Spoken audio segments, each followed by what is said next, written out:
Okay, this is the postscript. So usually when I do this, I usually post this after the video because I want to add things in the script that were some of more opinionated and maybe a little bit more controversial, and maybe I want to extend a lot of my ideas. But I didn't do the one for Vinland because I was basically lazy about it and I completely forgot about it. I didn't really think that I had somewhat more controversial opinions about it, even though there might have been. I think this time I did okay with my thoughts, at least in the time span that I was editing, so I didn't want.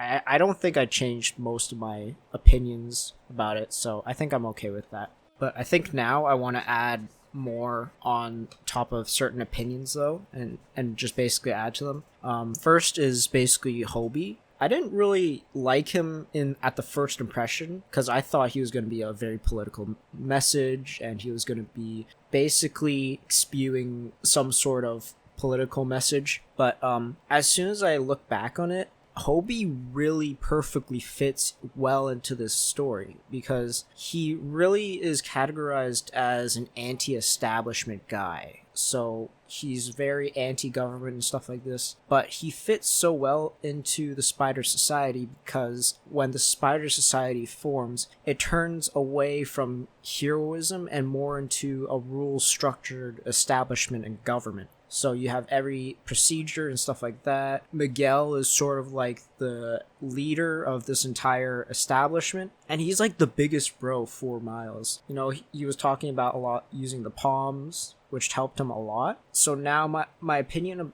this basically shifted a lot as well, and I really think this might be one of the best movies, especially because it does have such a huge replayability compared to first and then. There's so many extra details that I actually really like about it. I think it might be my favorite movie right now. It's hard to say because of recency bias. If we're kind of adding trilogies right now, it might become one of my favorite trilogies. We'll see, because we haven't seen the next movie, so we're really excited to see that, even though it's been probably delayed. Okay, so regarding, I guess all the K-pop stuff, I know that not all Asian idol industries follow the same rules and protocols and culture around it, and they might differ from each country and region. But I chose K-pop because the resources are definitely way more prominent, and also because it's the most popular right now. But also because I have a bone to pick with K-pop a little bit, because I personally did think about it a lot beforehand, and I chose idol culture specifically also because I was reading through Oshinoko as well. And as I read through the manga, it's such a contrast to Spider-Verse that it really heightened a lot of my emotions and thoughts about it, and just realized how faux this kind of industry is. Now, Oshinoko might not exactly be what happens in the idol culture and stuff like that, but it happens very, very consistently throughout even other industries, and it gives that sort of fakeness that is prominent with through all these entertainment industries. And I even do reference this in even Western industries, so like in the talk show hosts and stuff like that. But anyways, I also chose K-pop because sometimes we discuss with my Korean friends that some people who are Korean are interested in K-pop and some Koreans don't like K-pop, and some of them go back and forth with other Koreans and they talk about whether it's good or bad. And some of them who support K-pop have that subconscious of supporting the industry just out of pure patriotism, and I personally don't like it because it's obviously very faux when you look into the industry, and I think it personally might be worse than Hollywood when it comes to inauthenticity, especially because Hollywood, you can say a lot of things that won't get you completely thrown off the industry. You know, you can be very vocal about relationships if you want. You can basically say your political opinion. You can get into drama sometimes if you really want to. So, yes, I think that I think in that essence, that's why the K-pop industry is sort of worse. But the quote, "they're idols, not artists," really sort of hit for me, because it's sort of like a realization that they're not making their own music, and instead what they are is basically complete props for everyone inside the industry and the higher ups to do whatever they want with them and make money off of them. And they make these contracts really young, when they're 13 years old sometimes, or even before they're even an adult, and that's kind of really like shocking to see. I know that there are some K-pop artists and bands that do have a lot more freedom. I think I heard that when I was looking through this, Stray Kids have their own creative freedom on their own songs, so I think that's good at least, but I don't think the entire industry follows that. I'm not a music expert either. I think some of the K-pop music that's being thrown out, it sort of feels soulless, and you can definitely sometimes tell the difference between having a very emotional or filled with soul and effort a song goes into producing, compared to something like what's actually soulless and what feels like it's just being done, or what produced for the sake of being produced and getting money. And you can see this extremely well in certain examples. I think my favorite right now is like the Freebird solo. I think the Freebird solo is probably one of the best solos right now. Even if it's very old, it still stands the test of time, and you can even see this like with memes that people are still using this Freebird solo, and it's rooted in a physical instrument that can be very difficult to play compared to something like the K-pop. I think I've kept a track of like a lot of the K-pop music, and it's all digital, which that's sort of like the style of K-pop, I guess. Sometimes I'll play like instruments, but I usually almost never hear it in the entire song. I think something else that K-pop doesn't do is trying to hit the high pitches or really difficult expressions of vocals. Like, you won't really hear that much of like the top K-pop songs really go like loud or really stress the vocal cords, which I really like sometimes, because it really tries to express the soul and is very difficult to do. And I think that the reason why they don't do that with both instruments and vocals is that there's always a risk to doing that, and it might not even be rewarding. But yeah, to basically summarize this, I really find it hard to support an industry that kind of does this sort of thing, especially to people who don't know that much, or who are sort of ignorant in their decisions when they're very young to do all this sort of things, and they had to practice for a long while, and then the diets that they have to do.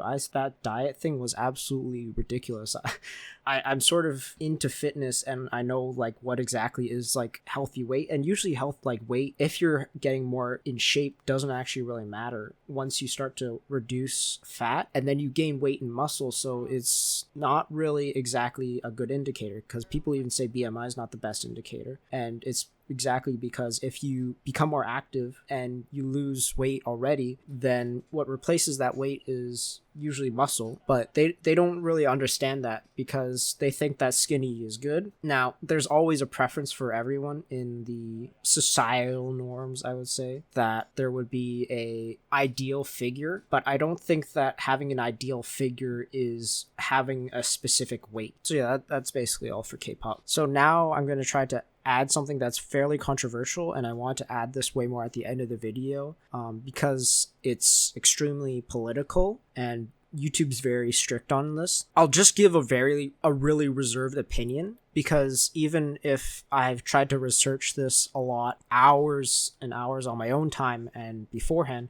I think that I don't have all the information to be a authoritative figure on this. But when I was doing research for this video, I kept getting overlaps in speech and word choice about conversations about transgenderism and things like being fully authentic, you're fully authentic you, etc. Sometimes I would see that in ads. For me, I want to make sort of right now a little clear distinction on what I'm trying to classify authenticity right now. I think authenticity for me right now that I'm trying to describe is universal authenticity. What the other people are trying to do is sort of classify their authenticity in the form of your authentic expression of gender. And I'm trying to bring out the full authenticity for everyone and not just gender expression. And hey, maybe gender expression might be part of your universal authenticity. And if that makes you better, then go ahead. But for some people, gender is not in that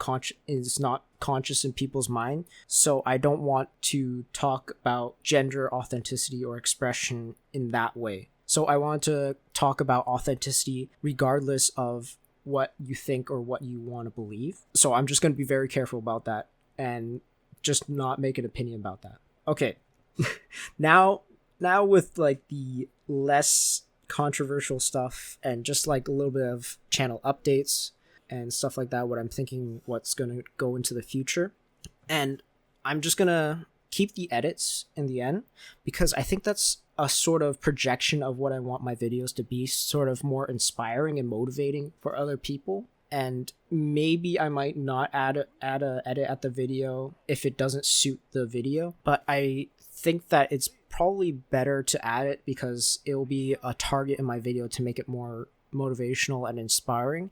And I actually really like it because that's probably my favorite part when I'm editing, is that I don't have to talk, I don't have to do voiceover, I can listen to this cool music and then just do it myself. So I think I'm gonna add it just because I really like to add that part, and it adds a second interest to keep watching the video all the way to the end, if I promise you that. The last thing is that I'm probably gonna add a second channel for gaming. I personally think that it might be better, even though I said beforehand that I was probably just gonna upload whatever I wanted on this channel, but I realized that my uploads are very sporadic with this, so it's going to definitely change what people are going to engage in. Not that I really care about that, but if people subscribe to my channel and they put on alerts, they're expecting a specific content that is given. But if I give something that's different, then it might be disappointing. So I think that it might be better just to add the second channel, even though